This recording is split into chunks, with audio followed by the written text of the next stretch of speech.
Did you watch the show Community? I Yes. loved that show. Yeah. I almost opened with Troy and Abed in the morning. Remember that? Yes. Troy, Who else is that? Troy and Abed. Joel McHale was Joel in that. McHale. That was a really good show. That was like probably that was the last generation of a good sitcom. It was so good. I was just talking about that show last night to one of our girls who's starting her college journey at a community college. So I'm like, you have to watch Community. She's like, I've never heard of it. Oh my gosh.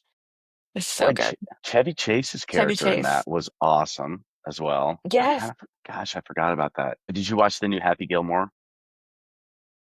Watched it with the kids. It might be probably the first time since my birthday that we all sat down and watched. So over 6, 7 months, we all sat down and watched an entire movie, start to finish. Lots of fun cameos. Mhm. Yeah, Did you it watch was it? a yeah, it was like pure fun. I miss stuff like that. It was so dumb, but so just over the top. I mean, you know what I mean? I couldn't believe like when he hit his wife.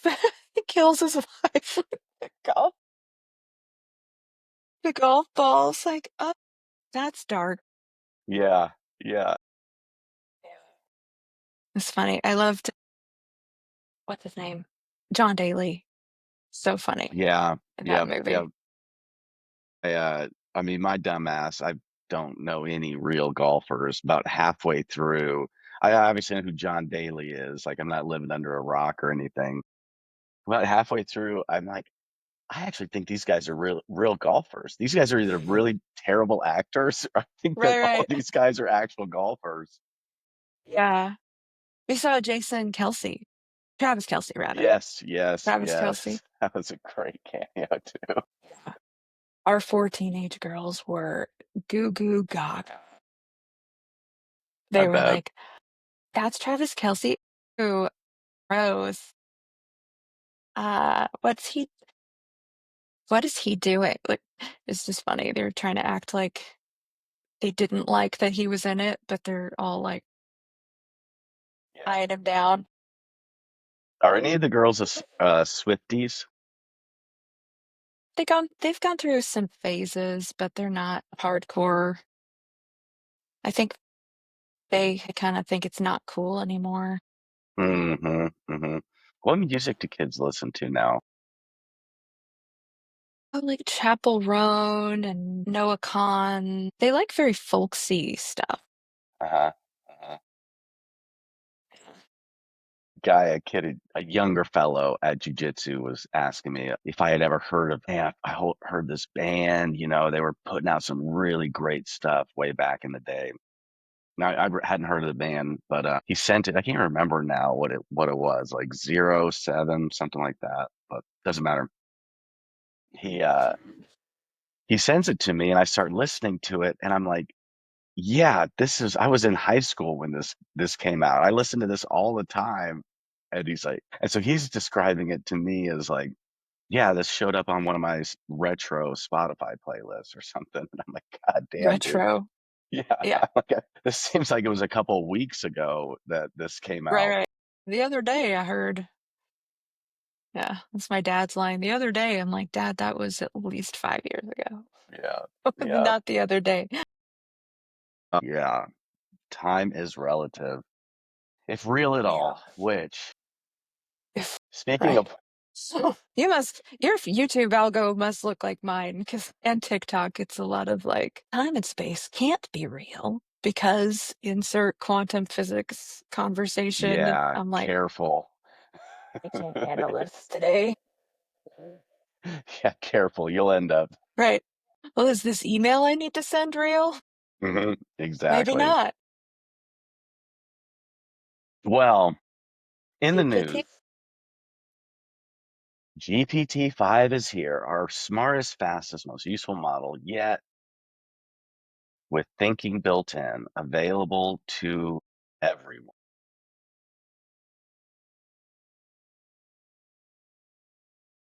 To be honest, I've not used it. As we're recording this, it came out at midnight, and to be honest with you, it's been a while since a new model has made me really excited. Yeah. You know, well, cool. Check this out. Like, you can Or it make a little can make game. cheesy video games. Okay. Yeah, this is kind of fun. But Interesting. so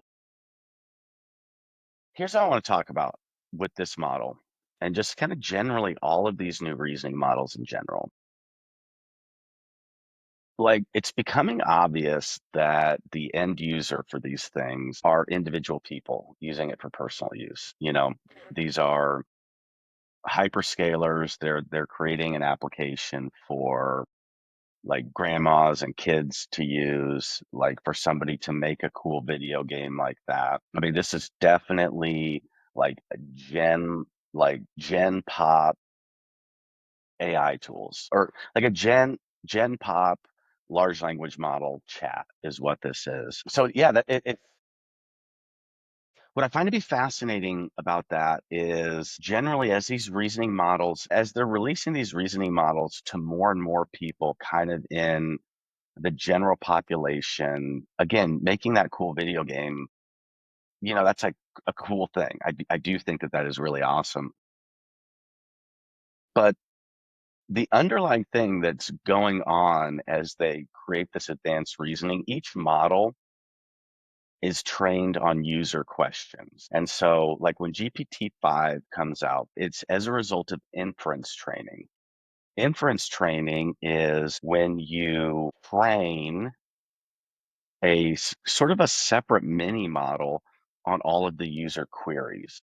And when you do that inference training, what you're essentially doing is figuring out what did this person want in the end. Like when they got a positive result from this, and a positive result could be signaled by copying and pasting the text from the chat is like, oh, this person is actually getting use out of this. They're putting it somewhere else to Does use it, or ChatGPT know if you copy and paste? that's a good question. So I've thought this a lot. So it has the ability to know if it has the ability to know if you copy and paste. So whether I can't imagine that they're not tracking that. So like in a lot of my chat GPT work, I have most of my output is inside of a code block. And so I have it responding to me in different like markdown format or JSON or with little like Python snippets. So there's a button to where you can just copy that entire, I'm not talking about the canvas that opens up on the side. It's just like these little code snippets that come out and you can click to copy that. So I'm guessing that if I were building an application like ChatGPT, that is going to be one of the key performance indicators that I would look at. How often are people copying this code out of this code block, which means they're probably using it. Yeah. So I know and like I mean every cursor movement, it can be heat mapped. Every click, I mean basically every action. Who knows? There could be just a straight up screen recording of activities going on, and you're using multimodal large language models to analyze it. So But that would yes, just yeah, so if they did that, that would just give them sort of a pulse point on the overall, um, I guess, satisfaction with the model. hmm Like, okay, how many iterations until they copy, you know? Is yeah, it an immediate copy, the text from the chat? Okay, that was high satisfaction. And I know there's like thumbs up, thumbs down you can put on your outputs, just like your Netflix or your Pandora or whatever. exactly. But it's not the same as machine learning where it's not like you're copying your chat GPT output and then it's immediately, training your own model. right? Correct. Yeah. It's not happening in real time. So like in real time, so this is where we talk about the context window. So there's like, let's say that your like entire chat GPT environment knows stuff about you. Like it is somewhat tuned to things that you like. You know, and we talk about this. It's essentially 13 pages of text that it is like, okay, this is how Heather likes me to respond to it. And it can hold that context for you, Heather, in that kind of tiny window there. Even we'll have, I mean, I have experiences where I I have a crazy hallucination going on right now in my overall GPT environment where I rarely will do it for a not use it for a non-work thing, but I will have it hallucinate just JSON schema into recipes and shit like that. What? Yeah, yeah, it's well, I mean, because you got to think like I've I would say that 70% of my interactions in ChatGPT are the output is either real highly structured markdown, really structured JSON, but then every once in a while I'm like, hey, like asking it about soil. So here's a good example. I'll ask it about soil acidity because I've got my garden up on the roof and I'm trying to figure out like if my Brussels sprouts are doing okay and I've got a little pH meter. And so I'll like what is the, what is a good range of acidity for Brussels sprouts? And it will give me the answer, and then it will be like, "Would you like me to represent this as a JSON array of like, no, dude, like this is not, this is crazy. This is Okay, that makes sense, yeah. so it does have this like kind of limited abstraction of what Heather likes inside of it. But the thing that I'm talking about is if it then so the machine learning part of it doesn't occur on the individual user level. That's more just context of like broadly, this is Heather. Now, the machine learning part of it occurs when it's doing inference training, and that is when it takes all of those things that you ask it, like every question you've ever asked, every question that every user's ever asked, and then it scores the answers to those questions. And it would say, okay, this answer to this question gets a score of like 60% is the grade that it gets. It gets a B or a B.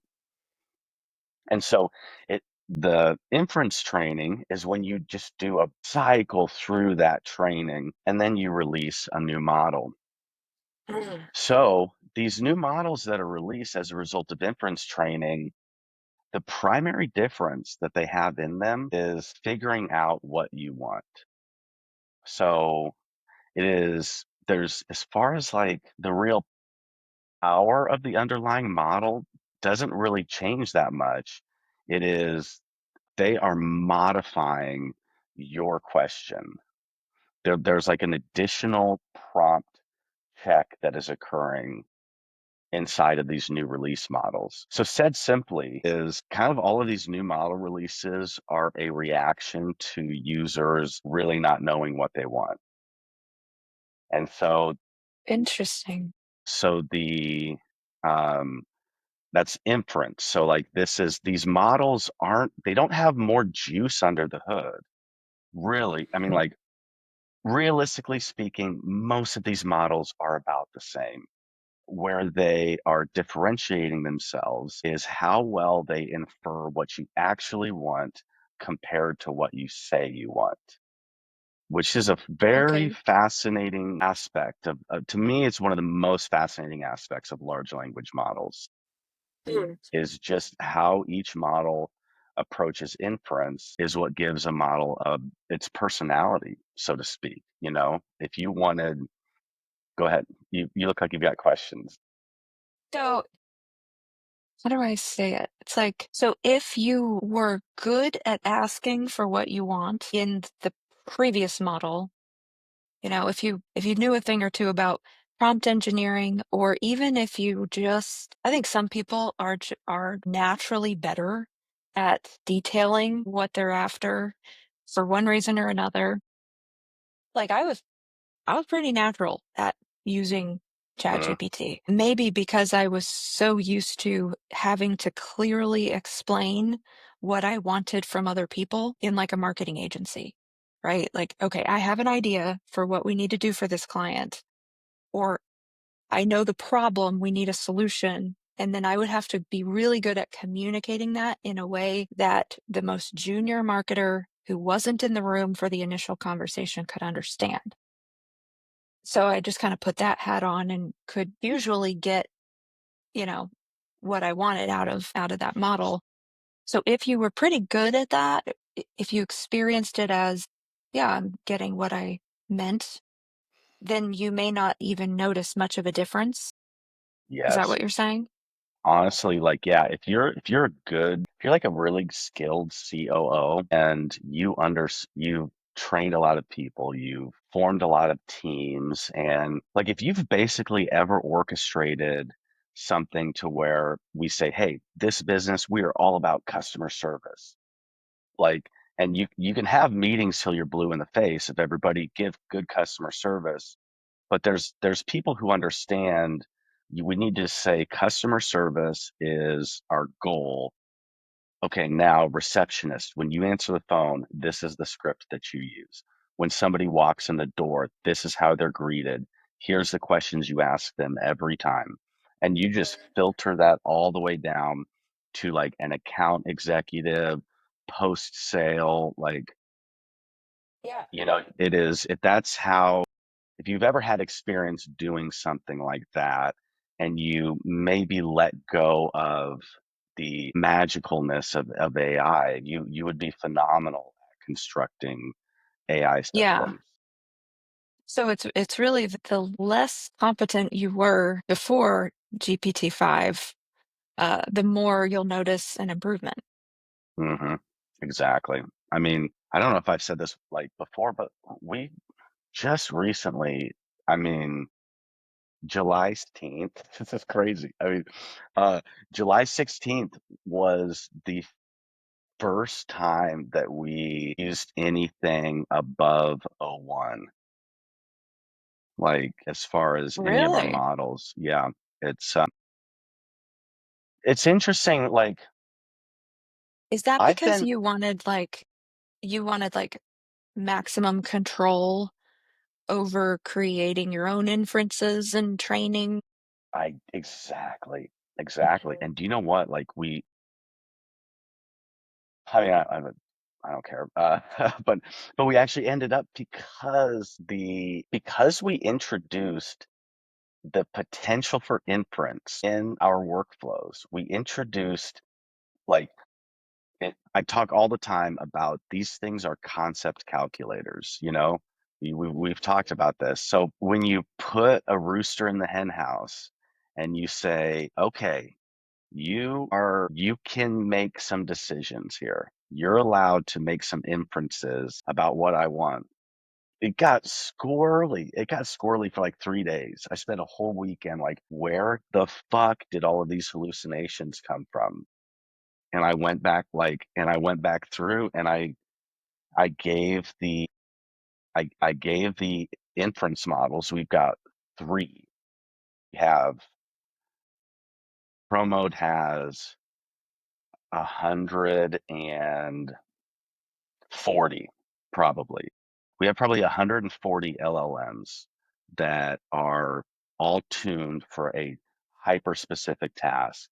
They like receive code, process the code, passes it to another LLM that checks the code, another one that will run analysis. So it's like a really complex web of all of these LLMs that are generally like 4.0, we like 4.0 caliber LLMs. But I introduced three inference models into this like sea of 140, 150 different tuned LLMs.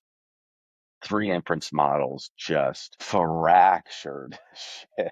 I was like, where is this coming from? It was and thankfully we learned it in testing, and Maggie and I were kind of doing it together in real time. Maggie's was like doing blog posts and creating a social calendar, building strategies and stuff. And she's like, this thing is coming up with some crazy stuff. Like, but that's just an example of we are providing the architecture for this stuff. And so we almost want to not have inference because our architecture is the inference. It's the built-in, we have built inference into our hardware is probably a good way to say that. So you almost don't want inference coming into that like quote unquote hardware layer or into our architecture. But that was just a point of reference, like the it's interesting. The more freedom you give the LLM to guess what you might want, it makes the chat experience better. It makes that chat experience better for like just an individual user, a gardener, a grandma, a vibe coder that wants to make a fun, bouncy game. It makes that experience a lot better because that person doesn't know what to ask for when they're making the fun, bouncy game. But when you throw that type of thing into a business context where shit matters, like messaging matters, revenue matters, HR matter, you don't want the models saying, I don't think you know what you want. Let me show you what you want, you know? So like in the GPT release this morning, I was just getting in some threads with some other like AI founders, just reading what their thoughts are. And the overall consensus is that like, this is just such a, it is because you have the AI, you have people that are building in the AI community. So this is like us. This is, the other founder, the Y Combinator founder that we met last week. There's people building in this community, and our primary messaging is one of like business AI use, where like this has tremendous potential in a business context, but we're always fighting against trying to educate people that the chat that they use is like not it. This is not AI. This is not it. I mean, it is, but it is like a branch of AI, a large language model, and a interface of a chat. Like that has a different audience, that has a different user base for it. And so anyway, this thread of the GPT-5 release, everybody's like, 3.5 turbo was the last best model it came out with. Like you have all of these people that just love the dumb, dumb models that don't think for you because they're all building to everybody in AI is building to such a specific business departmental use case where the best human practices have been known for all of time. And we're just now training a series of hundreds of dumb models to do all of the workflow that humans do. And I think that the companies that win are the ones that leave inference, eliminate everything up the pipeline to there's only one inference. We only need one sentence, one phrase from you. And then downstream, everything is tailored to that particular business workflow. So like GPT-5 is cool because it means that more people are going to see AI do more cool things. I think that ends up being good for us long term. But I think then it also is just another shiny object that, you're not going to be able to take your Chat GPT 5 and have it be meaningfully used across an organization. It's just, there would be, so now as I just said, like I am one engineer who has created this architecture for all of these things. I put 3 inference models in it super intentionally where there are checks downstream and the whole thing fractured. Like created a fracture in it that took 2 days to unfuck. Now imagine you're an organization and you give GPT-5 to 100 people, and those 100 people are putting their prompts into it, and then those 100 GPT-5s are saying, we don't think this is what you actually meant. Maybe this is what you meant. And so now you went from 100 people You've got an inference times 100 prompts. Now you have 10,000 potential fractures that occur inside of this organization.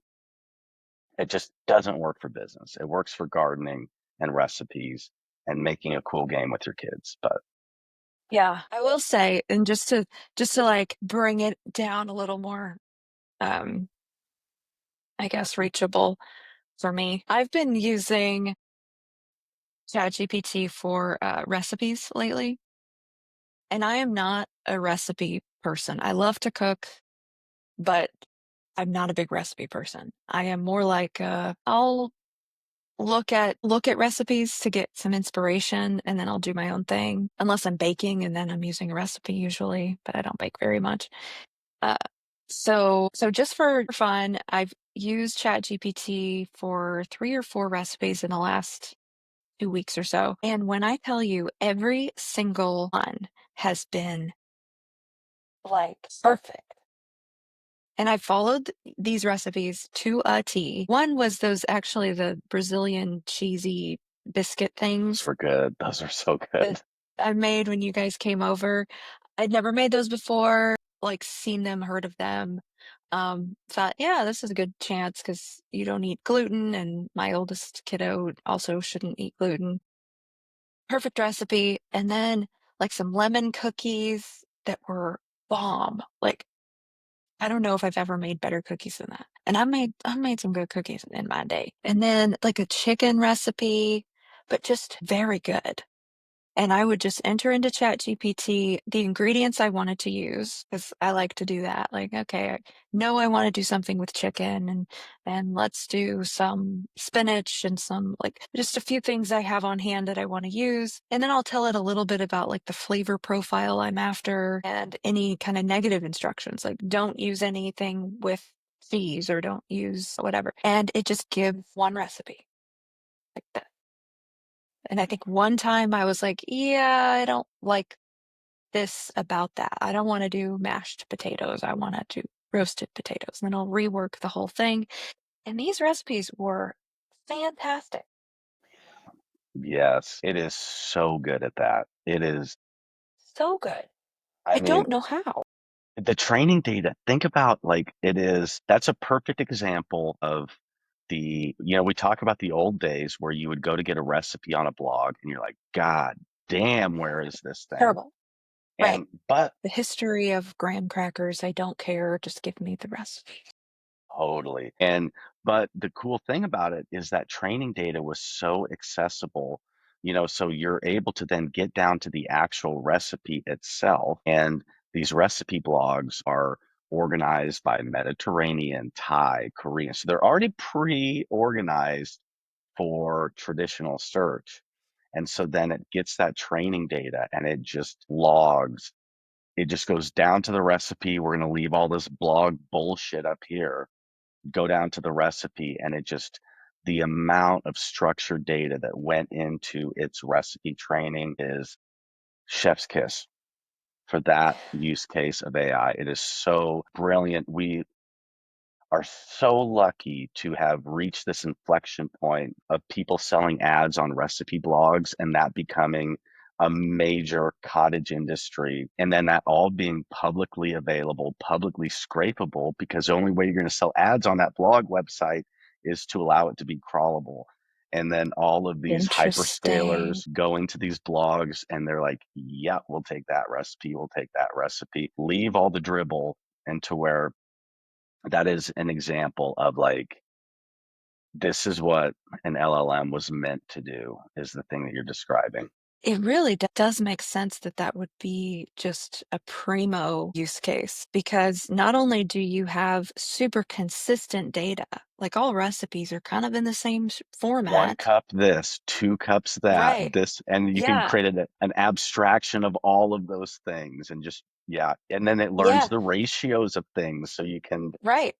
And mhm. then you have user feedback on all of these recipe blogs with like stars systems, and you can leave comments, and like you have all this data on the feedback of recipes. And so then it can look at statistical data and say, okay, every cookie recipe that used fewer than 2 eggs was reported to be dry.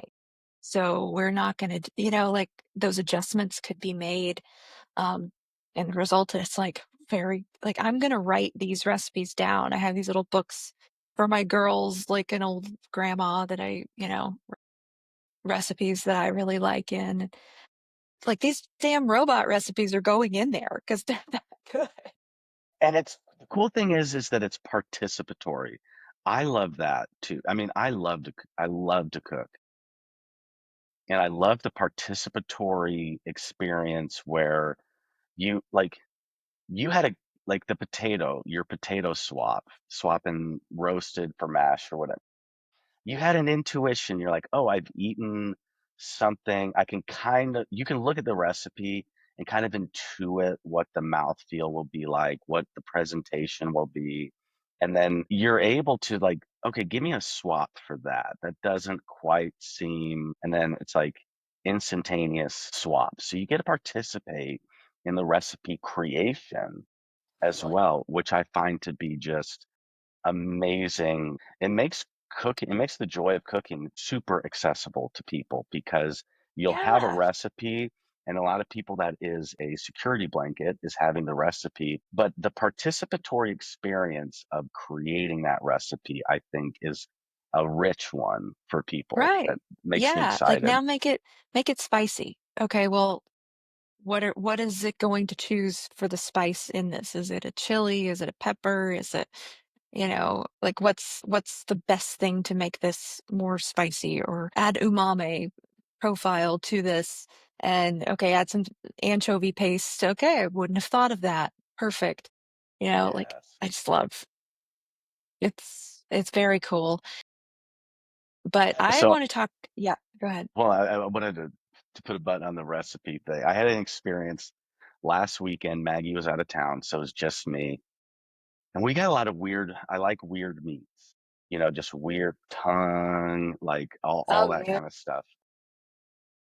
And so I was like, okay, cool. Maggie's out of town. I'm going to like get out the raw, weird, scary meats and mess with them. So I had all of these meats out, and I had, and I was like, you know what? I want something new to do with this weird cut of brisket that I have. And I had prepared a Thai sticky rice with it that I love.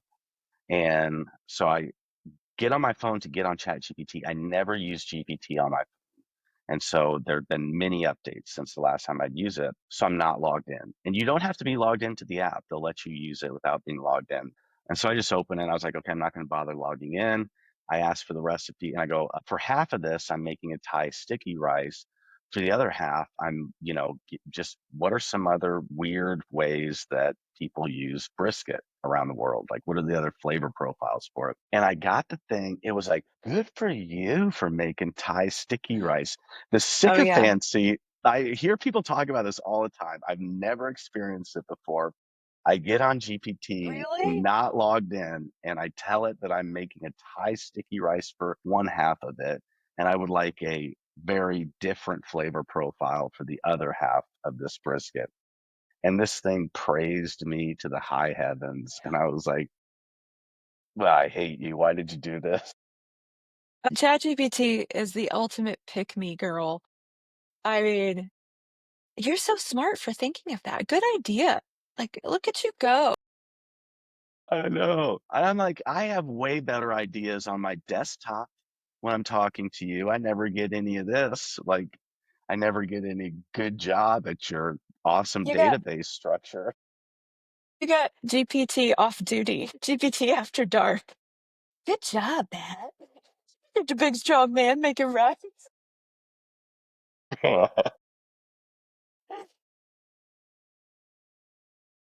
Mom would be so proud. Good. Are you proud of me now, Anywho, Mom? right. GPT after dark. Oh my God. GPT That got after me. dark, right? Okay, Time to loosen what the are you trying tie to? and make some rice. Jeez. Yeah, I want to talk about some marketing today. We talk a lot about AI. We weave in marketing, but I think we got a lot to unpack here. that I would love to do with you. So this is coming up in every sales conversation, networking chats. It's like I'm really starting to see a picture becoming clear around me. And it's exciting. So we talk about AI and the tech and just, LLMs and the power, and we're deeply involved in that in pro mode and standing it up for clients, using it with clients, iterating on it, making changes, all the things. But it's becoming clear that here's the conversation with business owners that I'm having. Our site traffic is down, our leads are drying up. What used to work isn't no longer working. These are primarily B2B companies who have been spending 1,500 a month on some pay-per-click ads, maybe more, 1,000 to $2,000 a month on SEO, usually offshore. Their websites aren't great. They know their websites aren't great, but they have been able to throw a couple of chips on the table every month, 2 to 4 grand a month for very low level marketing. And they have historically gotten enough leads, enough traction to have some ROI. And they've never been on a hockey stick growth trajectory. They've never, these are not companies who are pump and dump companies looking to cash out in a year. These are usually lifestyle businesses that have kind of floated for the last 15, 20 years by doing fairly low cost marketing solutions. They're not hiring big agencies. They're not spending a lot on ads, and they usually have no internal marketing support. Yep. And so these business owners found this little trick. I'm going to pay Google and I'm going to pay Indonesia or India or wherever for some SEO, and that's it. And they're freaking out because those things are no longer working. And they come to us, okay, what are we supposed to do? And we blow their minds when we start talking about marketing Mhm. Mhm. instead of tricks or hacks. Because the hack is backlinks. You need more backlinks. The hack is metadata. The hack is all these off page SEO tactics, buying the right keyword. That's the hack. That message has been so sold to these business owners that the most obvious solution of marketing is mind blowing to them, Mhm. right? So when you say, "Hey, the hacks never benefited your customer, they were not designed to benefit your customer. Your customer doesn't care how many backlinks you have. Your customer doesn't care that you bought the keyword that they happened to click on. What do they care about? Well, they care about our service, and they care about, that we pick up the phone when they call, and they care that we have the solution that they're looking for and that we have the expertise to perform our jobs well, right? So tell them that. Tell those stories in a compelling way. Talk about the problems you solve, the expertise you have, and their minds are like blown. Mhm. Mhm. Yeah. I'm pulling up some In a graphs just to provide color commentary for what you're talking about. No, Continue. Yeah. that's good. So so it really is back to the basics of educating your buyer, telling your story, being a thought leader in your space. And these business owners are like, "Well, why didn't my marketing partner before tell me this?" Because if we would have layered that onto the SEO and the ads we were doing before, we would be a $20 million company today, not a $5 million company today. And the answer is they didn't recommend those things to you. I know because I used to be one of those people who would recommend things.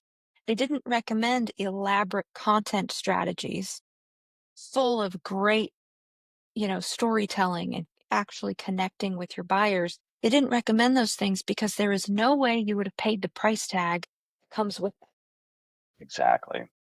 The man hours to execute on that, you're talking 30, 40 grand a month. Seriously. You want white paper level content and fun corporate culture stuff. You want to build an employee brand and attract new business and have long-term brand stability. Like you want to hit the full funnel 360 degrees. That's expensive. And so your marketing partner never even bothered Yep. Yep. to pitch that to you. But the reality is, this is the message that I keep coming back to with these prospects. I am not here telling you something new. Content marketing that works is not a new thing. Promo did not invent it. AI did not invent it. Your biggest enterprise level competitor has been doing it really well for a long time. The new part is that now that's the only thing that works. The tricks don't work anymore. And it's now accessible to you as a small business owner or a mid-sized business owner. Yep. Yep. So you better get on board and get your team excited about doing it. It works and it's fun and it's always worked. It's the And it's difference is fun. It's it is fun. fun. It's fun and now it's accessible. So that means your marketing director, if you have one, if you're a more mature company, you have a marketing director, they no longer need to spend all day long in reports, measuring analytics, interfacing with an agency, trying to find the next guy to do the trick and the hack that they need. That marketing director can now run elaborate, sophisticated, very fine-tuned content strategies that are evergreen and move your business forward.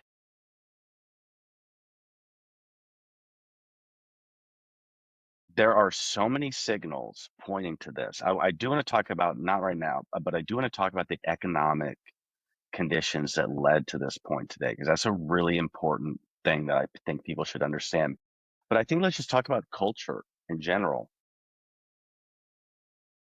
I hear so my friend, all my friends my age that have kids who are in the 7 to 11 range, they're always like, my kid watches these videos of kids opening presents. They watch videos of kids playing video games. And then all the way up to people who consume van influencer content, people who like, if you do not see that the entire culture has shifted towards this transparent, open, real, genuine, do you not see that this is what the internet is craving and becoming?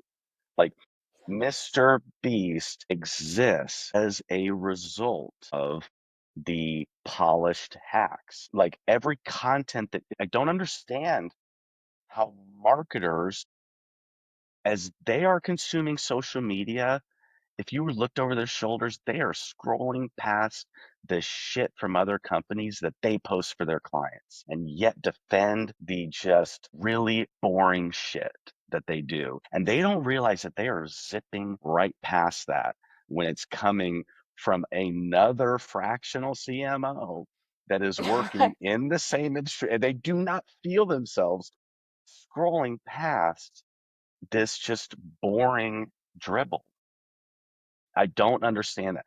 And that and then like every brand that they admire is becoming more genuine, becoming more organic, becoming more real life. I mean, even to the point to where Interesting. More interesting. professional, like now, like an editing technique for professional videographers, editing technique. You've got full like SLR cameras, multicam shots, but the final version of it that you look like is intentionally edited to look like it was done with an iPhone. These are like massive Mm. brands. Like all of the Ryan Reynolds ad campaigns are this is a professional production studio, full studio doing these ad campaigns, and they are then in post production making it look more organic. If you do Mm. not see that this is the tidal wave of what the internet is becoming, You got your head buried in the sand. I do not understand how this is not just totally obviously where the culture is moving. Yeah, I am excited to watch and be a part of more companies getting excited about this because it's like with Pro Mode, the companies who seem to be the most blown away initially are the ones who have really complex businesses. They're medical manufacturers or manufacturers in general. They have a deeply technical nature to their work. They've got 15 different products serving 10 different industries and different decision makers and personas represented throughout those audiences. So they're they know that they need really well done technical content.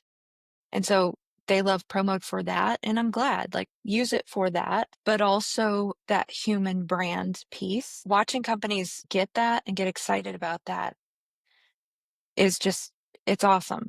Like, telling your salespeople, yeah, you can actually like take a picture or maybe even a video. Maybe you're with a customer and they're really excited, and you say, hey, can we take a video right now of me just like sharing this moment with you? They will say yes. If you've Yeah. just solved a problem for them, they will say yes. Okay, you're a Mhm. salesperson. Okay, I'm here. We just did the big commercial roof that's behind this guy, and he says we did a great job. Did we do a good job? Yeah, man, you did a good job, but I don't want to give you a big head. He's going to be real and funny about it, and it's going to be a genuine moment. Salesperson shoots that video off to the marketing director back at the office. They never need to think about it again. Marketing director uses that as a case study. She's got images from before the project. The project manager just sent her an image of the after, and you've got this customer testimonial video to go with it. You create a web page and 3 blogs about it and 10 social posts that will go out over the next week on every channel. And it's in your email newsletter too. That whole exercise took 10 minutes This is it. Yep, inside exactly. of Pro Mode. And now you're not just Bob's Roofing Company, you're someone I can see, touch, and feel, and I am more inclined to give you a call and trust you.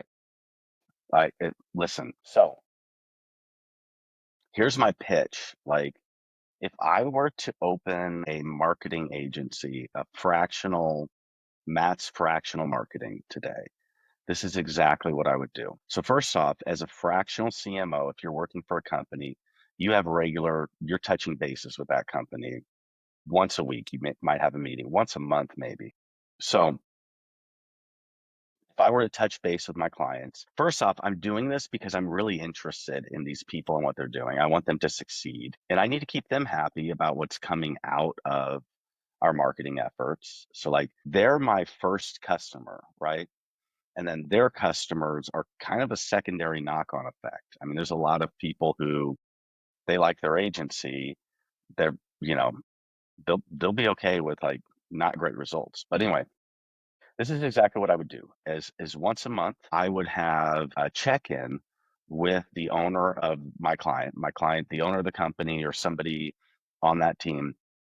That check-in would be it would be a 1 hour recorded meeting as a podcast, just like this.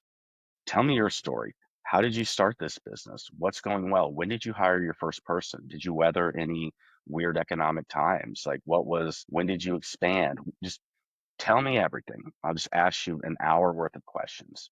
And then have somebody who is really good at video editing, just knows how to make a video look great. I would use Riverside, but I would really tune it in, and I would create four like 1 to 2 minute clips of that interview with that person, really well edited. I would spend some time on the visual assets. And then what I would do is every Monday at the same exact time, that clip is released on that company's social platforms. There is a web page created for each clip, and then that is put in the newsletter. And then what I would do is I would take the transcript from that clip that I post on Monday at the exact same time, the transcript from that clip, copy, paste it into Pro Mode. Every piece of social content between Monday and Monday is about what that is talking about, but it's selling the products and services through the lens of that clip. Newsletter goes out that week, selling products and services through the lens of that clip, link to the web page where that clip is. Okay. So that's my entire content calendar theme is created through a real life interaction. And then to promote my own agency, I have a podcast that I publish with the conversations with my clients, making them look awesome, talking to them about the emotional experiences of running a business, managing a team, getting your first customer, losing your first big customer. You don't think that that shit is like, this is the shit that your client keeps them up at night. So if then all of a sudden I'm promoting my agency, talking about the real shit that business owners think about, you think that I'm going to be short on leads?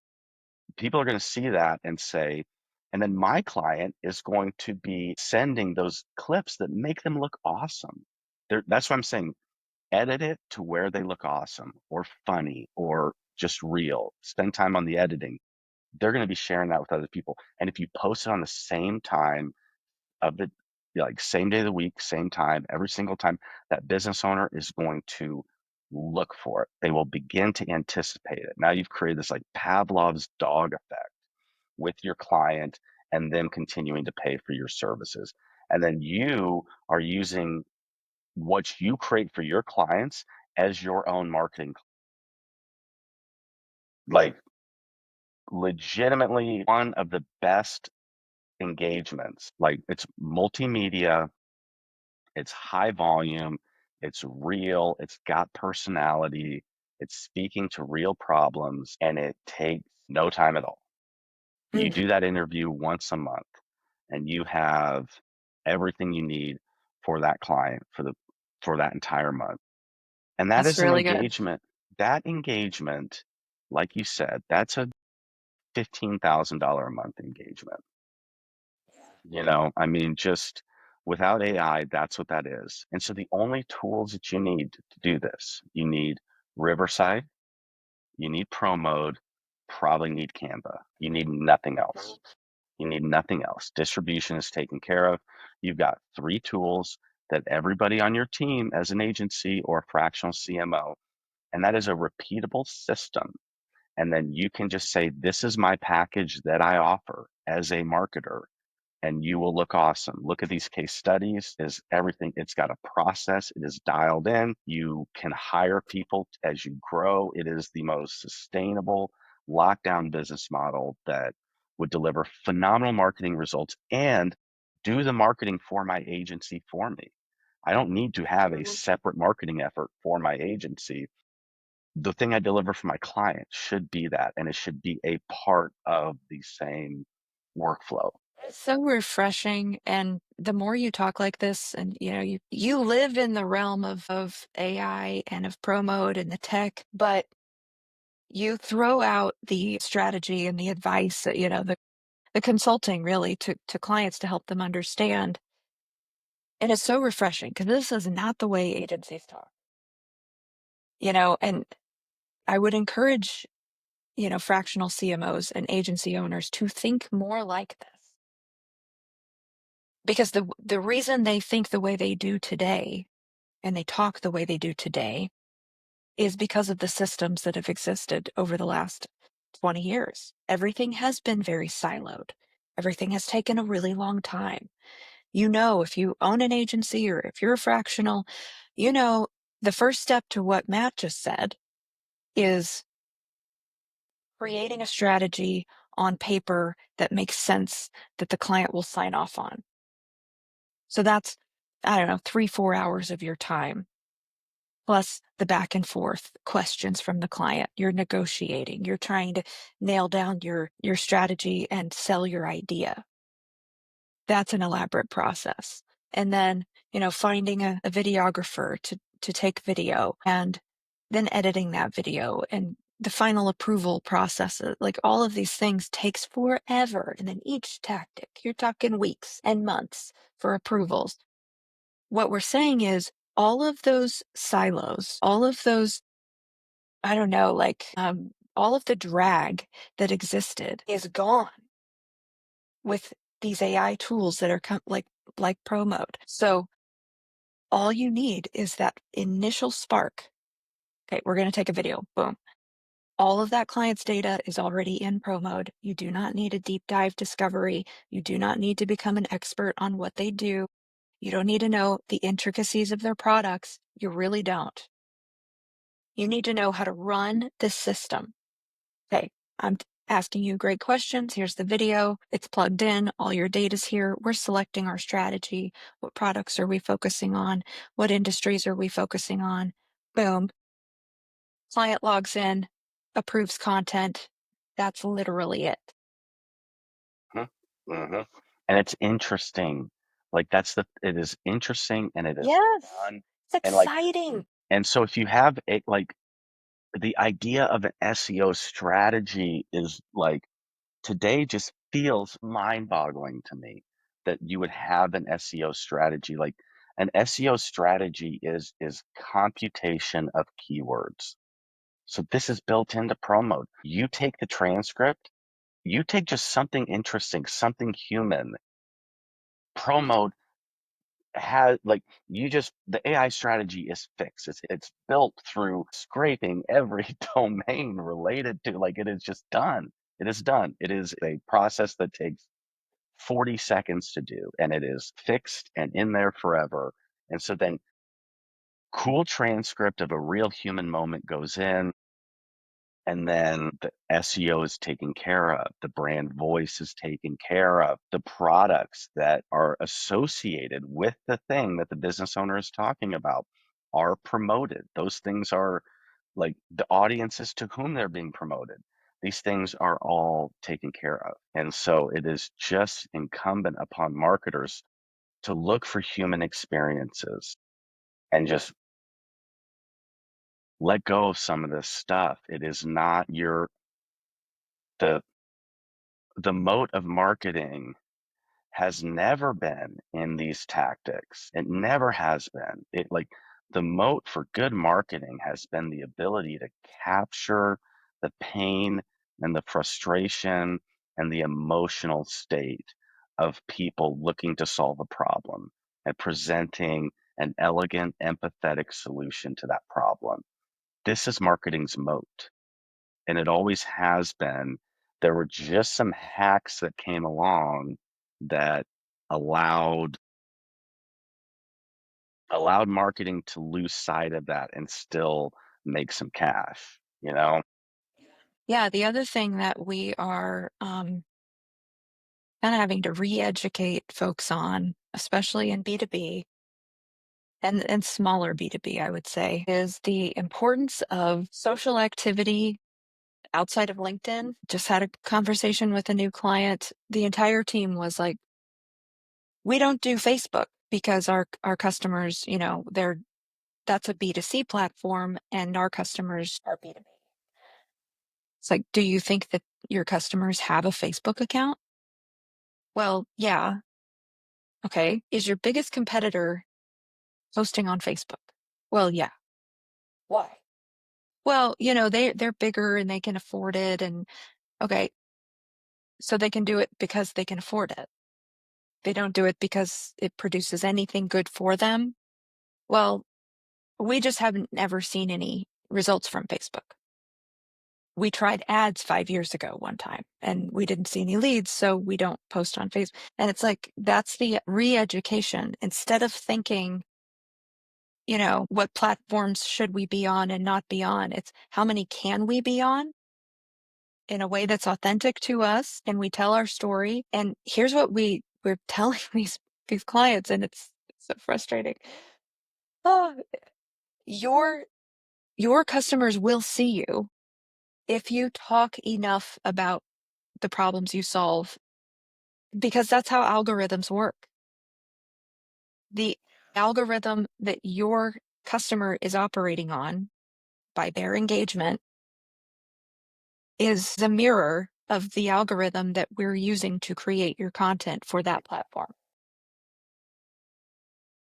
So we This know, is so ProMode knows what the pain points, the questions, what is the the current state of your prospects with all the data that we have about you, if we pump that content out, touching on those pain points, answering those questions, speaking their language, we start interrupting their algorithm because we're deemed as relevant by the tech that's managing this whole flow of communication.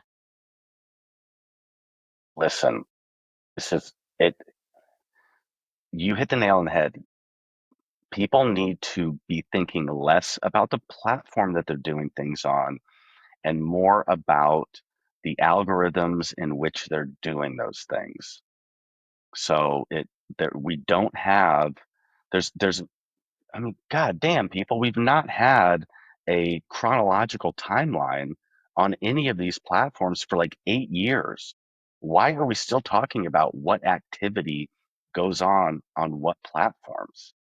Like you're sitting here telling me that a business owner doesn't have Instagram? Like what are we talking about here?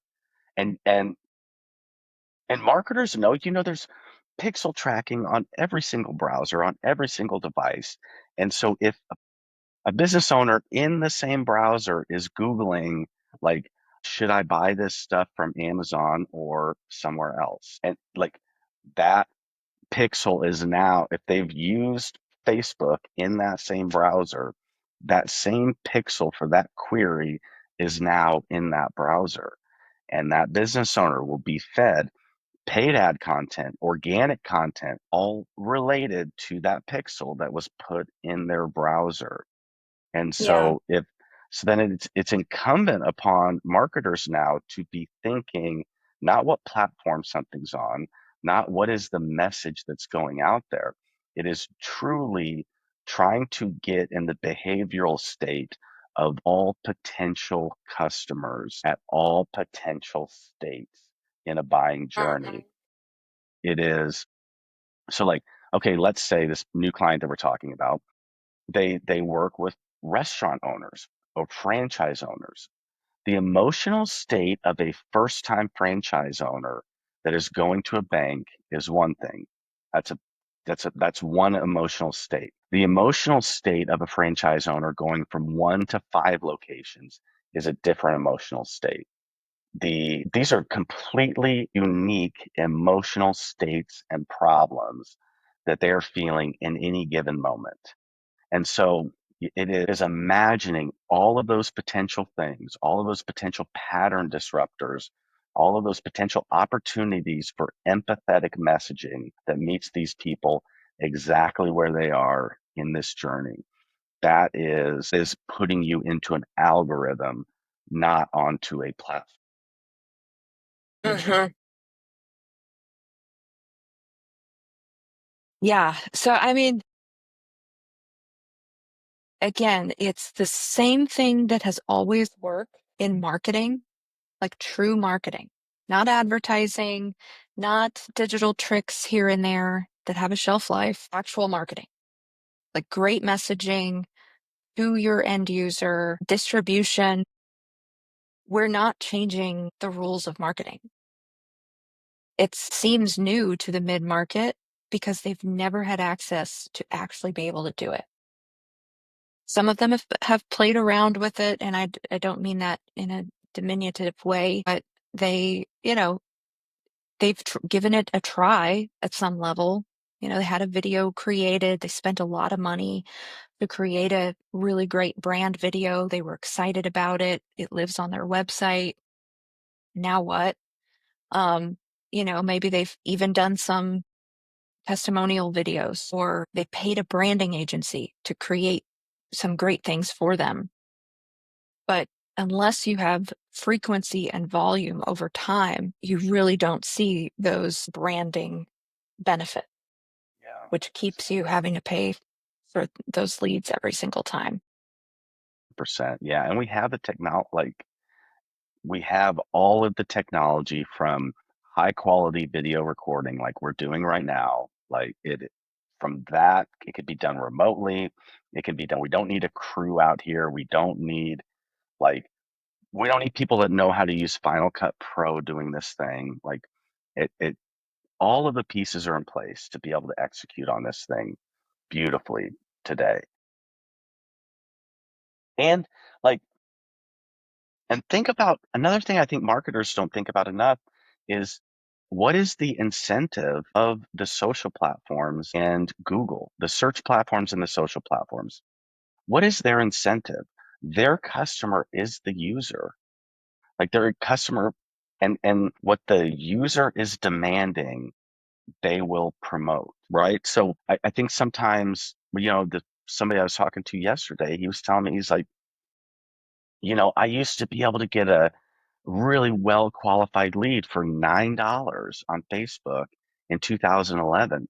And I was like, me too, dude. That was awesome. I really loved those days where you throw $200 a month at something and that is your lead gen source and it works and you could keep that thing running. And I was like, but Nebraska Furniture Mart does Facebook advertising now.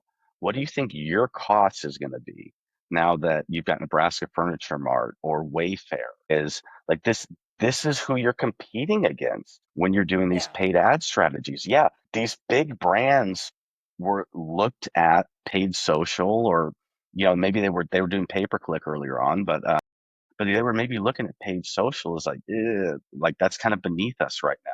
We do billboards. That's changed. Like it's kind of now it almost flipped where, billboards are kind of like cheap, cheesy kind of thing. And you've got big brands doing pretty great, like paid ad campaigns on social. And so you're priced out of the market. Like you're just completely priced out of the market. But Meta, Facebook, Instagram, LinkedIn, I mean, these people's their obligation is to the user. Their platform is only valuable if they have users coming back. So they're always going to be inching out hacks. If there's any type of hack that gives a user a bad experience, they're going to start phasing that out. So these like weird SEO tactics that people did where you'd have dozens of sites point like redirecting to the same place, all these crappy backlinks everywhere. Like, I mean, all of that went by the wayside in favor of local search. Like, no, this is a bad user experience. We want real reviews. If you have real reviews, then we're going to promote you because that it gives our user a better experience. So like this is the key thing. I think that folks need to understand these hacks will inherently get pushed out. And so if you want to show up on these platforms, you have to give the platform's customers the best possible experience, right? There's no secret key you can turn now that gets this thing unlocked for you is you have to contribute to the experience of the Yes, platform for that's the it. user. Yeah. You have to contribute to the experience of the user. That's like if you could say it in one sentence, that's it. And it ties it all together because yeah, the tricks of the last 20 years don't work and they didn't contribute to the experience of the user. They were, just a vehicle to get people to you, whether they should have been in your presence or not, right? And every business owner knows, the pain of unqualified leads. And if you have a whole bunch of them, it can be a real time and energy suck on the whole team. Because a salesperson managing unqualified leads is not just a waste of time, it puts them in a failure mindset big time because they're like, oh God, another damn residential and we only do commercial and I have to say no to Jim down the street yet again. Like that's demoralizing to the salesperson, or prospects who are just shopping around and they're just bidding out and they just want you to throw them a number and they have no intention of working with you.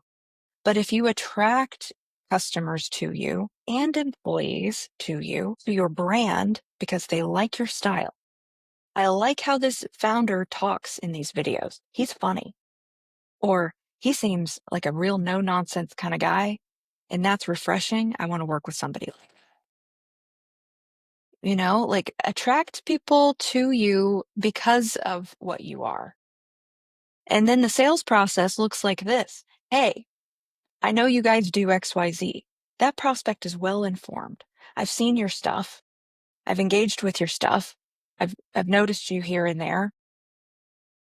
I'm interested in working with you guys. Now you're on a shorter list. The sales cycle is shorter. Premium vendor status. That's what we're after. And they're working with you because they like the way you work. You don't have to be something you're not to serve that client because they were attracted to you because of who you are. Like, that's what we all want, on both sides. Like, the business owner wants that, the consumer wants that. It's easier than ever to do it, and it's more important than ever to do it because, again, the other tactics are not working. I think we talk about extreme ownership at one point, that book? It's Love that it's book. it it is one when you look at everything through that lens, uh, an unqualified lead is not that lead's fault. Like that should be a major trigger when you when if you're complaining about unqualified leads being a platform's fault or that lead's fault, it is you are really missing the boat. If you're getting leads that are unqualified, it is because you are telling them that like you are telling them something or not telling them something. You're either doing a poor job of telling people who's a good fit or you're not telling people that they're not a good fit. Like there is lack of communication, there's lack of identity, there's lack Yeah. of just overall, this is what we're about, this is who we serve, this is why we serve them. And if you're looking for the cheapest option, this ain't it. If you want Sally to pick up the phone and whenever you call, this is it for you. If that's important to you. Yeah, I think you said the other day quite aptly that, a lot of branding is saying no. You have to define who you are, which means you also define who you are not. I had a prospect several years ago. They were frustrated that they kept getting residential painting leads, and we just need more commercial. Like, we do some residential, but ideally we're going to do residential only for our commercial clients, which I've heard from many contractors, painting and asphalt and concrete. They want to help out the commercial guy on his home if he needs it, but they don't want general public inquiries on residential services. And I go to their website and they have a whole tab on residential painting and tons of content about all the houses they've painted. And I'm like, guys, you got to get this off of here. Like, remove the residential word from everything you do. And they're like, well, we sometimes do it. Like, for our commercial clients, we want like 9 commercial leads for every 1 residential lead. And I'm like, but there are probably 90 residential inquiries or searches for every 1 commercial search. So the search volume is matching the ratio of your leads. Yes, exactly. And they just refuse to change it. They're like, we don't want to remove the residential because what if a commercial decision owner wants us to do their workplace, but also their house? And I'm like, okay, you're creating a brand for a very, very, very small number of people, Totally. which means you're going to be fielding a lot of athletes. And you're building a brand off of we paint things. That's it. I mean, I can see all of their branding right now. It is like we paint, we paint, we paint, we paint. Mm-hmm. No mention of the problems you're solving and the people you're solving them for, the emotional state that those people were in when they came to you when you solved those Yeah. problems. Like So how it did you is do it better than the other guy? Oh, I am so sick of hearing businesses talk about what they do. Okay, great. You and 500 other people. What, like, Yeah. come on, what are we doing here? Yeah, and the frustrating part is, and it's also the hopeful part, because so often, not every single time, but I'd say 80%, a good 80% of the time, I talk to businesses that market like that. We paint, we paint, we paint. That's all they ever say. But then you get to know them a little and you uncover the magic. You find the reason they're still in business.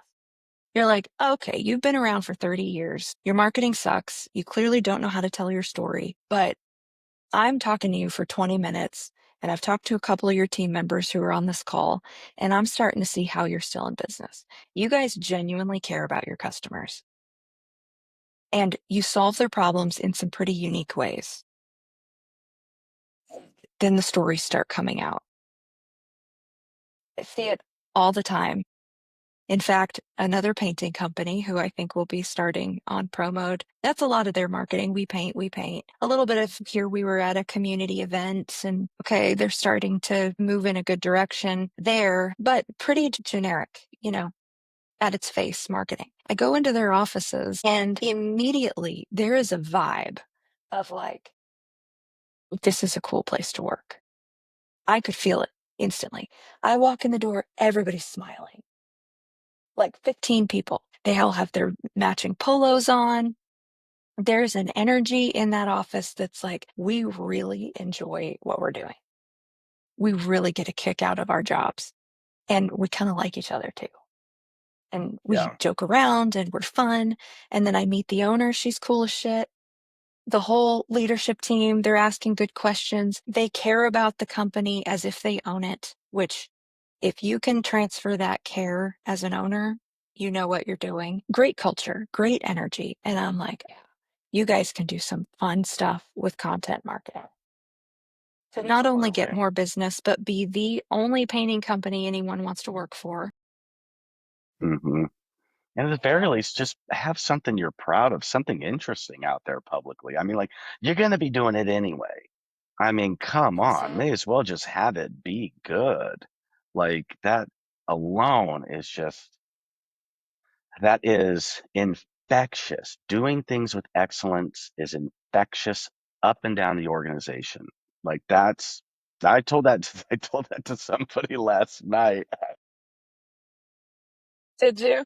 I go, you know what? If this never produces a lead at all for you, I promise you that if you get your sales team stoked about what we're doing here, telling customer stories about how problems are solved, how your customers feel better, I was like, there will be a like infection that runs through that sales team. Yeah, Your sales will right. increase because of that, the participatory nature of what we are proposing. They will For circle the sure. wagons and They'll become a better salesperson because exactly, they exactly. are encouraged to share those stories to the marketer. Like, hey, news from the field, we solved this problem. Put that in your thing, in your marketing engine thing. Here's the problem we solved. We did it better than anybody else. Here's what the customer said about it. That Yeah. salesperson now has that at the top of their mind. They'll tell that same story to the next prospect they talk to. That's how it happens. Yeah, I'm very excited about companies grabbing hold of that. Another thing I'm excited about, and I think we're going to see more of this, is brand collaborations in B, which really isn't a thing. Like occasionally you'll see construction does this a lot. They'll post something on LinkedIn and then they'll tag several contractors who were a part of that project, right? Or manufacturers. There's a lot of tagging, but that tagging, take that and run with it like 100 miles. Create videos together, share stories that you've solved together, each other up, like in blog content, in web pages, like here's our partner and here's what they do and how we help each other. And that is another way of that cross-pollination of audiences. Hmm. I love it. Yes, yes. They're in your algorithm, you're in their algorithm, we're amplifying. And they say B2B marketing lags like 10 years behind B2C in every tactic Hmm. and method. Just take a look at other brand collaborations in the B2C space. Influencers. I think we're going to see more B2B influencers. You know, don't mind getting in front of a camera and talking about their experience. I'm seeing them on TikTok already. Like there's a lady I follow, she does sales tips, but pretty high level. Like she's the real deal. Um, Probably bordering on enterprise level B2B. Talks a lot about sales and, cold outreach and email and things like this. And I've started seeing her mentioning different software tools and things that she uses. And there's links, like she's compensated for that, just like an influencer who's selling Yep. t-shirts. It's an exciting time. Let's ride the wave. Yeah, yeah, it All right. is. Good Well, episode. That was fun. it was. Thanks for joining the Tenfold AI podcast sponsored by ProMode.ai. We are onboarding like mad right now. Would love to talk to folks mid-market, B2B, really liking these technical brands, medical manufacturing. You've got lots of products and services and many different audience touch points. Um, yeah, Promo does what nothing else can do specifically for those spaces. So Cool. fun. Thanks, Matt. Adios.